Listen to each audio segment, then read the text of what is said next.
What's going on, legends? Welcome back to the channel. In today's video, I'm bringing you guys a quick mission guide for the Legion Tier 5 mission from Season 2 here in Season 3, known as Contractual Obligations. But before we dive into it, if you guys do enjoy this content anytime or find this video helpful in any way, make sure to show support for the channel by going down below and smashing that like button. Going through an easy goal of 150 likes on today's video, as well as if you guys would like to find your way back to the channel for more Call of Duty content, make sure you do hit that subscribe button, alongside that notification bell so we don't miss you in future videos. Alright, so this mission is only going to be one part, but it is definitely on the more challenging end. It's asking us to complete 8 unique contract types in a single deployment. Now, this is going to take a little bit of luck because there is some RNG involved, but then you also are going to want to plan very much ahead so that way you guys know exactly what you're doing, what contracts you're going to be completing, so you can move through them as quickly as possible because time is going to be limited. Think about this: you have a 25-minute normal time in the match before the radiation actually expands, and obviously it's variable at that point how long you have left in the match. So you guys are going to need to complete a majority of these contracts before the 25-minute period hits, so it is important to move quickly and swiftly through these in order to be able to have enough time. I definitely recommend, out of the 10 that are possible, skipping out on the hunt squad, leaving you 9 other contracts that you could complete. And the main reason for skipping out on the hunt squad is it could easily take the most time of any of the other contracts, as you are having the variable of enemy operators and they could just continuously run away from you, making it take more and more time to get this complete. Just to put a little bit of perspective behind it, out of the 8 total contracts, if you averaged 2 minutes per each, some of them will take a little longer, some could take a little less time. It would take 16 total minutes out of the 25 that you have, leaving you only 9 minutes.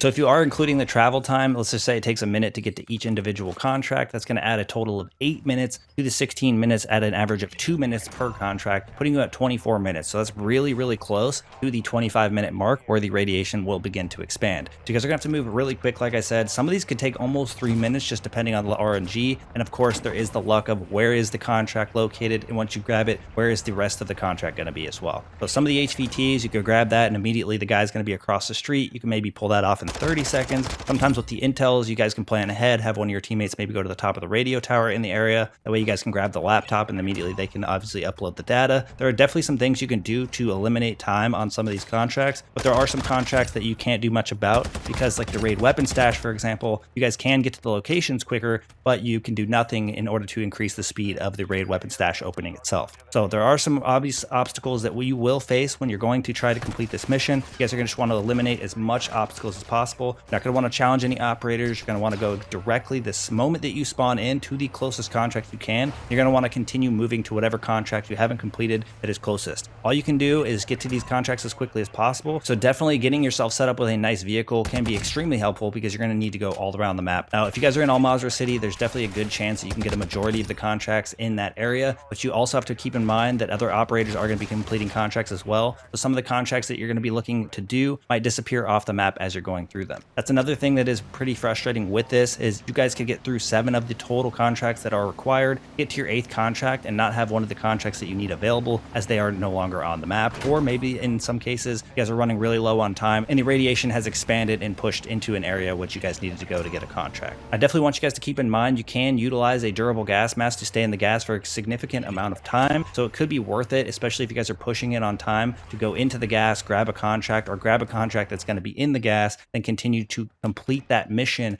just wearing that durable gas mask, staying in the gas. For me specifically, I was able to complete this mission finishing up with a raid weapon stash, and I knew it was going to be in the gas the entire time, but luckily the gas eliminated all the enemies, so I went to the building, hit the raid weapon stash itself, and just had to wait through the progress bar because there was no enemies due to them all being killed through the gas. So that was the one benefit I had. I just had to hang out in there with my durable gas mask until it was completed, and that's the actual nice thing about this mission specifically, is you don't have to exfil successfully after completing the 8 contracts, you just have to complete the 8 individual contracts. But after having completed this mission, I definitely recommend, if you guys can avoid it, do not do the raid weapon stash, as it's probably one of the longest taking contracts outside of the hunt squad, and maybe try the secure supplies, because with a vehicle you guys can actually move to those pretty quickly and get that knocked out in a very short time. You're definitely going to want to average around 2 minutes per each of these in order to be able to do this in the time frame given, but it is important again to move quickly, and I think you guys will be successful. So like I was saying before, maybe once you infill, take a look at your map, go to your closest contract, and keep an eye at the individual contracts that you have, and make sure to kind of plan a path of which ones you want to go to. Obviously, if you guys know which one you want to go to next, you can even have one of your teammates go to that area. That way, once you complete the contract, if you're able to do it quick enough, they can just grab the next contract and keep you guys moving at a very steady pace. The less time you have in between grabbing the contracts, the better, and obviously the less time you spend doing the contracts will leave you the more time that you'll have towards the end when things get a little bit more complicated. But I definitely recommend, if you guys can, to leave the rescue hostage for last, as it is a very easy way to get out of the map. One last thing I do want to mention in regards to this mission is, if you guys get 5 or 10 minutes deployments into your match and you guys have only completed 1 or 2 of the contracts, it's probably a better bet to go into your nearest exfil and try again in your next match, because you pretty much already wasted more time than you're able to. So keep that in mind when you are doing this mission. If it seems like you guys are running through too much time, you're not being able to get to the contracts quick enough, probably worth going and getting out and going in with a new fresh start. But you guys are gonna have to move quickly. It is gonna be frustrating. It's probably not gonna get done in one try. Once you guys are able to move through 8 individual unique contracts in a single deployment, that will wrap up this mission. And that's gonna be it for today's quick mission guide. Thank you guys for all the support in today's video, all the support in the channel, and I look forward to seeing y'all